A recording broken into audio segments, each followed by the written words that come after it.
कुत्ते और बिल्ली की कहानी। एक दिन की बात है, एक बिल्ली कहीं जा रही थी। तभी अचानक एक विशाल और भयानक कुत्ता उसके सामने आ गया। कुत्ते को देखकर बिल्ली डर गई। अरे आज तो मरी, ये नहीं छोड़ेगा, भागो भाग लो, जल्दी भाग लो। कुत्ते और बिल्ली की तो जन्मजात बैर है।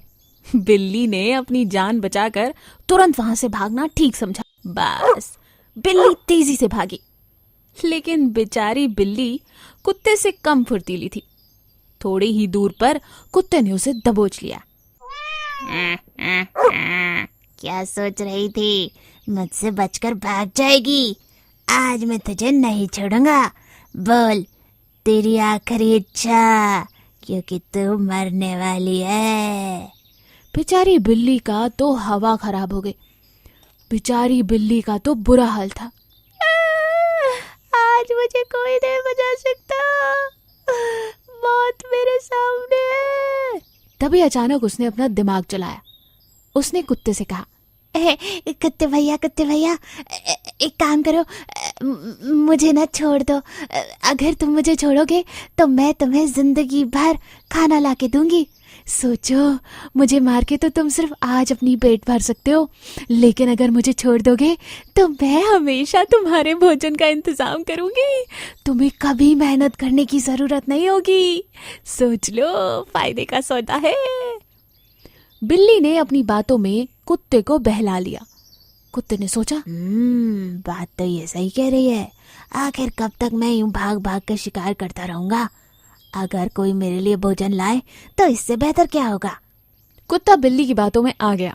उसने कहा, ठीक है, मैं तुम्हें छोड़ रहा हूँ, लेकिन ध्यान रखना, अगर तुमने मुझे धोखा दिया तो अंजाम खतरनाक होगा। मेरी मजाल, आपको धोखा दूं? आप मेरी जिंदगी बख्श रहे हैं, मैं आपका ये एहसान कभी नहीं भूलूंगी। बस ये बोलकर कुत्ते ने बिल्ली को छोड़ दिया।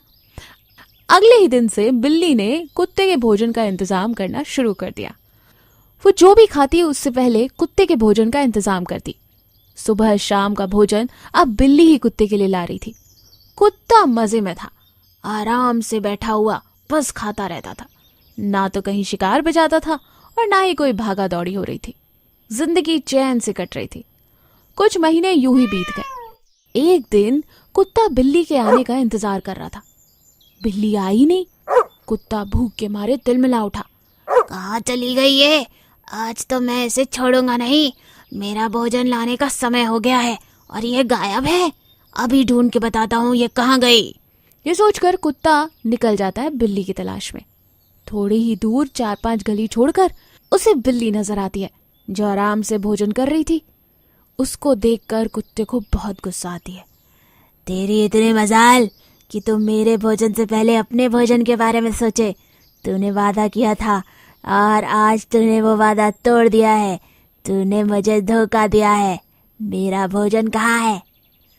बिल्ली ने जैसे ही कुत्ते को देखा, भोजन चट्ट किया और वहां से भाग निकली। कुत्ते ने भी तेजी से दौड़ लगाई, लेकिन अब बिल्ली कुत्ते से ज्यादा फुर्तीली हो चुकी थी, क्योंकि इतने महीने बैठकर खाने की वजह से कुत्ता मोटा हो गया था और आलसी भी। उसकी शिकार करने की, भागने की, दौड़ने की आदत चली गई थी। ये बिल्ली, ये तो बहुत तेज दौड़ने लगी है।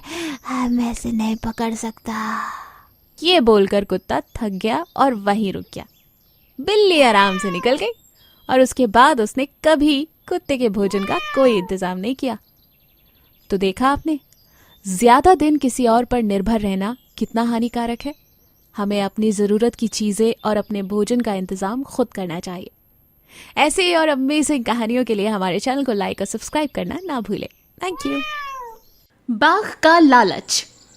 बहुत समय पहले की बात है। हिमालय के जंगलों में एक जंगली मादा सूअर थी। वो अपने बच्चों के साथ खुशी से रहती थी। एक दिन जब वो जंगल में अपने बच्चों के लिए भोजन के लिए खोज रही थी, उसने एक झाड़ी के पास एक रोते हुए बाघ का शावक देखा, यानी बाघ का छोटा बच्चा।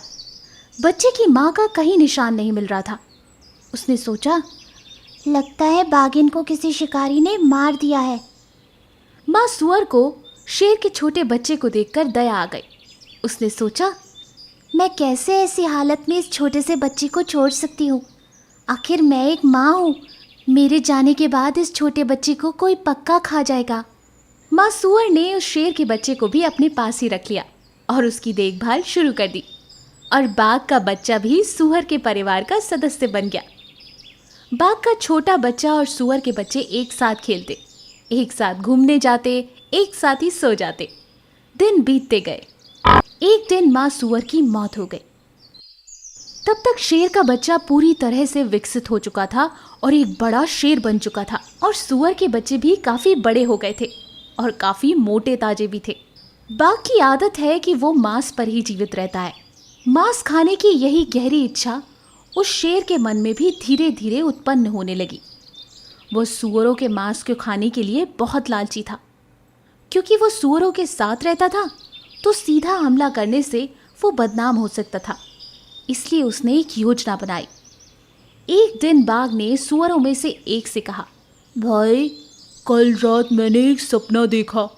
मेरे सपने में मैंने देखा कि मैं तुम्हें खा रहा था। मुझे इस सपने का अनादर नहीं करना चाहिए क्योंकि ये एक पाप है। इसलिए मैंने आपको मारने और आपका मांस खाने का फैसला किया है। मैं आपको मारने के पहले अगर आपकी आखिरी इच्छा हो तो वो पूरा करना चाहता हूँ। सूअर अपनी पूरी कोशिश करके बाघ को समझाते हैं कि ये सिर्फ एक सपना है और इसका वास्तविकता के साथ कोई लेना देना नहीं। लेकिन बाघ नहीं मानता।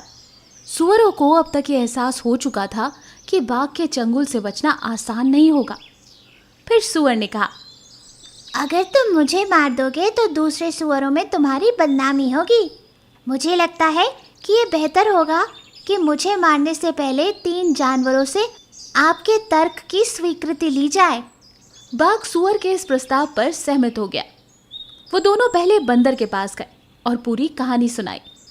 बंदर ने प्रस्ताव का समर्थन किया। फिर उन दोनों को एक मुर्गी मिली। उसने भी बाघ का ही समर्थन किया। बाघ बहुत खुश था, लेकिन सूअर बेचारा बहुत परेशान था। आखिरकार उन्हें एक चील मिली। बाघ के दावे को सुनकर चील ने जैसे ही उनकी बात सुनी, वो समझ गई कि बाघ अब लालची हो गया है। वो बस सूअर का मांस खाना चाहता है, इसलिए उसने ये सब साजिश की है। ये सोचकर चील ने कहा, ये एक बहुत ही जटिल मामला है। मैं आपको सही न्याय के लिए राजा के पास जाने की सलाह दूंगी। उसने उन्हें यह भी सूचित किया कि वो मामले की सुनवाई के समय राजा के दरबार में उपस्थित रहेगा। बाघ और सूअर अदालत में राजा के समक्ष पेश हुए और पूरा मामला उन्हें बताया। सूअर ने राजा को एक गवाह पेश करने के लिए कहा और फिर राजा ने उन्हें थोड़ी देर के लिए प्रतीक्षा करने के लिए कहा और खुद शाही काम में लग गए। तभी अचानक चील राजा के दरबार में जमीन पर गिर गया और पूरी हर्ष और उल्लास से नृत्य करने लगा। यह देखकर राजा को बहुत क्रोध आया। उन्होंने अदालत में दुर्व्यवहार करने के लिए चील को चेतावनी दी। चील ने राजा से प्रार्थना की कि उसे अपने व्यवहार के लिए माफ किया जाए। मेरे प्रभु, मुझे माफ कीजिए। मैं अदालत की छत पर इंतजार करते करते सो गया था। चील ने बहुत डरते डरते कहा, उस समय मैंने एक सपना देखा, लेकिन मुझे इसे बयान करने में बहुत डर लग रहा है। राजा को बहुत गुस्सा आया। उसने आज्ञा दी कि तुम तुरंत अपना सपना बताओ। राजा साहब, मेरे सपने में मैंने देखा कि मैंने एक राजकुमारी से शादी की थी। ये कहकर चील ने राजा से कहा, अब क्योंकि मैंने ये बात सपने में देख ही ली है, तो कृपया कर किसी भी राजकुमारी से मेरी शादी कराकर मुझे और मेरे सपने को पूरा कीजिए। राजा बहुत क्रोधित हो गया। उसने तुरंत गुस्से में कहा, ये अदालत है, इधर मजाक बनाने के लिए नहीं और ऐसे फालतू नियमों और इच्छाओं के लिए भी नहीं आया जाएगा। ये एक सपने के आधार पर किसी प्रस्ताव को रखना उचित नहीं। एक सपना है और वास्तविकता का उसके साथ कोई लेना देना नहीं। मौका पाते ही चील ने तुरंत राजा से कहा, अगर ये सच है तो फिर कैसे बाघ अपने सपने के बल पर बेचारे सूअर को मारकर उसका मांस खाने की बात कर रहा है? राजा चील की दलील सुनकर एकदम निशब्द रह गए। बात बिल्कुल सही थी। सपने के आधार पर किसी की जिंदगी खत्म कर देना ये वाकई उचित नहीं था। राजा ने अपना आखिरी न्याय सुनाया। उन्होंने बाघ को अपना सपना पूरा करने के लिए साफ मना कर दिया और ये भी निर्देश दिया गया कि बाघ और सूअर जंगल में अलग अलग रहेंगे। तो इस कहानी से हमें ये सीख मिलती है कि लालच के कारण और सिर्फ अपने फायदे के लिए दूसरों का नुकसान नहीं करना चाहिए। अगर हम सिर्फ अपने बारे में सोचेंगे तो किसी